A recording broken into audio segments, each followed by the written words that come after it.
everybody and welcome. Today we're making a delicious beef shank korma, which is a coconut and cashew sauce.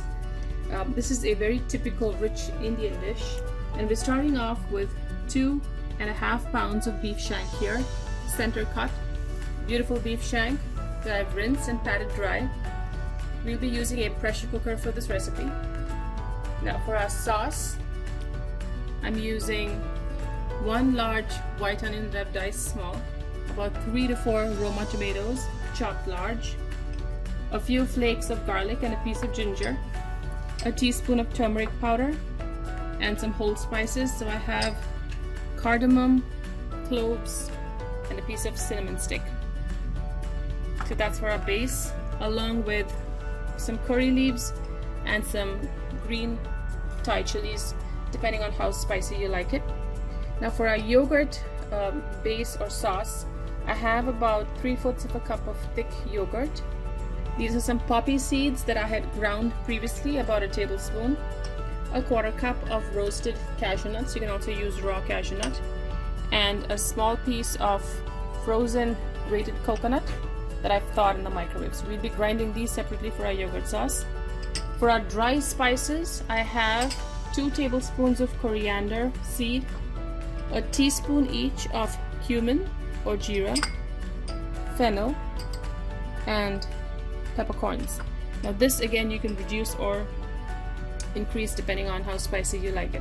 So first off, we're going to start with dry roasting our 4 seeds or whole ingredients here.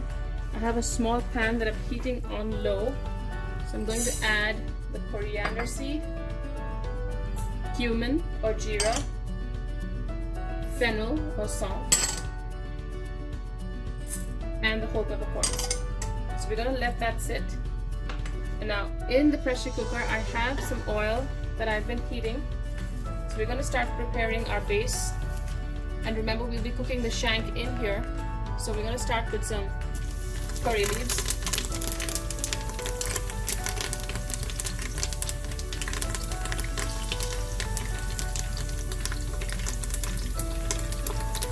And after that we're adding whole spices.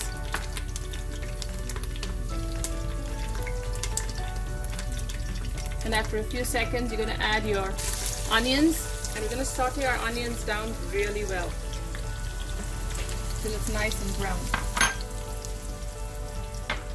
So meanwhile we come back here. So while we have our 2 pans going, we are going to blend our green chilies, some of our green chilies, the tomato and the ginger garlic.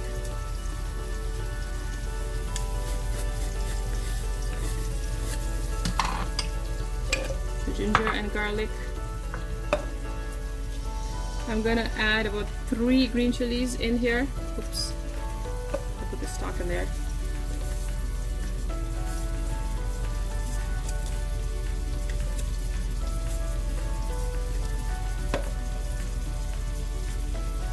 Third one, and the tomato. So we want a nice puree.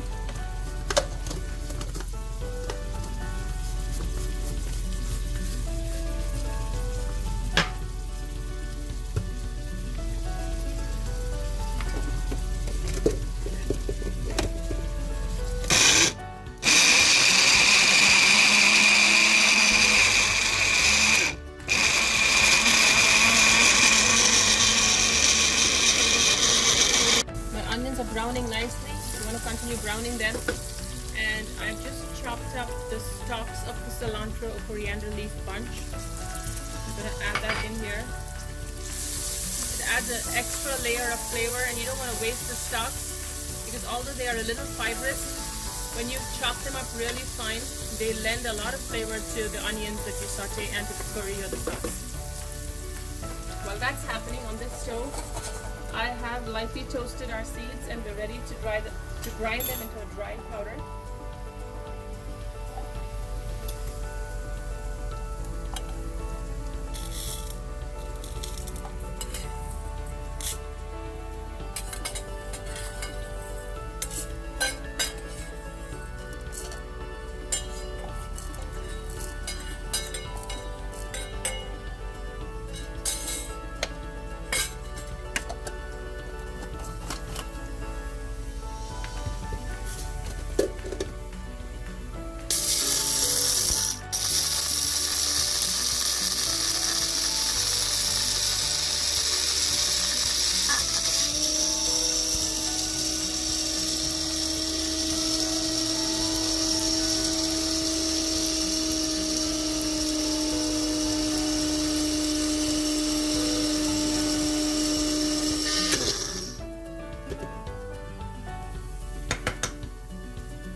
nice fine powder here. I'm going to set that aside, and my tomato and ginger garlic puree is also ready to be added. Let's go back to our onions. I'm going to brown this up nicely. Another couple more minutes. As our onions brown, we can now, it's cooked and it's slightly brown, so we can add the turmeric powder and our tomato ginger garlic paste. So remember, it has raw ginger and garlic, so it needs time to cook.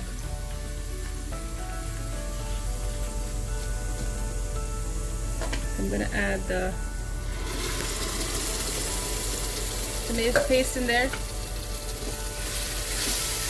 and continue cooking it down.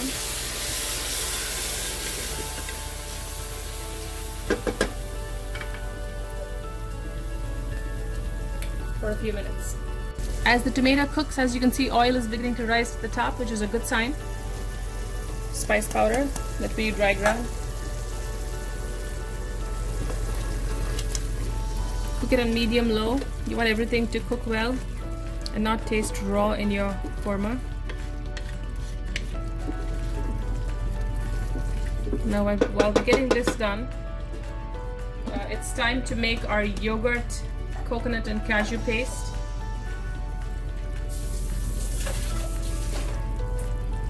So right in the same jar that I used to grind the tomato, I'm going to add the roasted cashews. These are unsalted roasted cashews. The grated coconut. The poppy seed powder. This lends a nice flavor and a thickness to our korma, and the thick yogurt.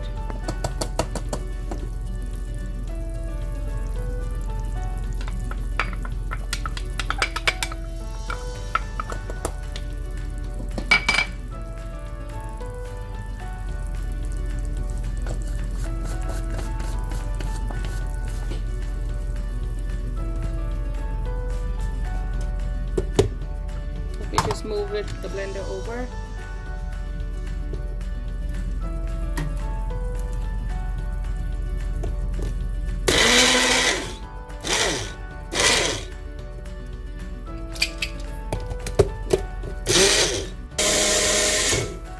I have a nice thick paste here of yogurt, cashew nut, coconut and poppy seed. So we're going to keep this for the end after our shank is cooked. Shank is ready to go in. If you take a look at the pot for the pressure cooker,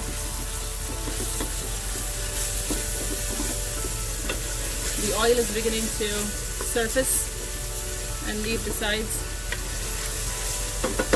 That's a sign of a good curry. We're going to add our shank in. This is a nice fatty piece,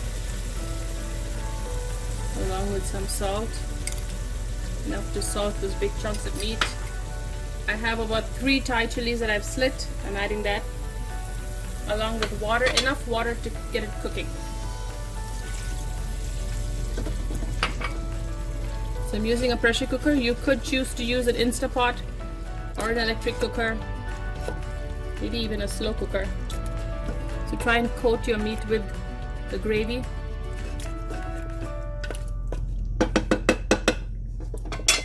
I'm going to add just a little more water. I want to make sure that it does not burn. I'm going to cover and cook until the meat is tender. Possibly around 30 minutes or so on medium flame, but it depends on your cut of meat. We're now ready to look at our beautiful shank. Just look at that, so pretty.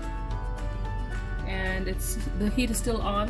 So we're gonna add, I want to take a look at the tender shank here.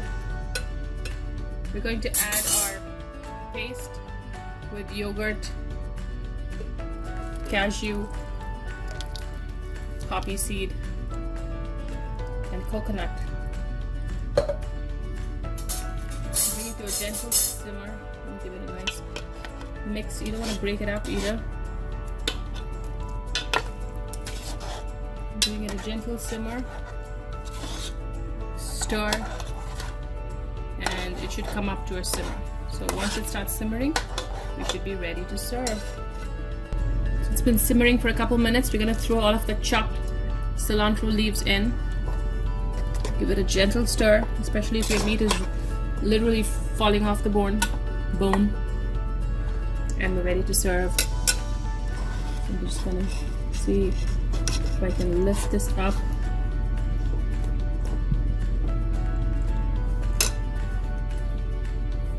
It's really tender.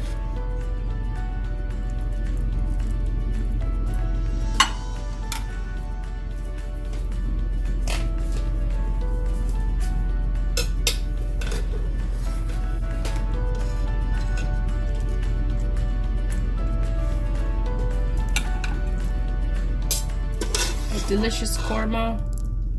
Korma is typically a creamy yogurt or coconut milk based curry. I'm going to spoon some of that sauce into it.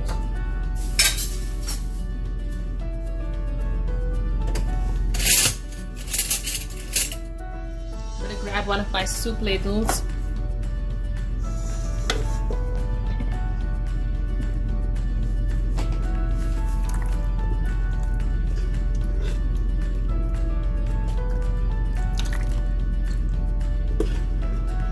See if there's any meat here. A few pieces of meat, tender.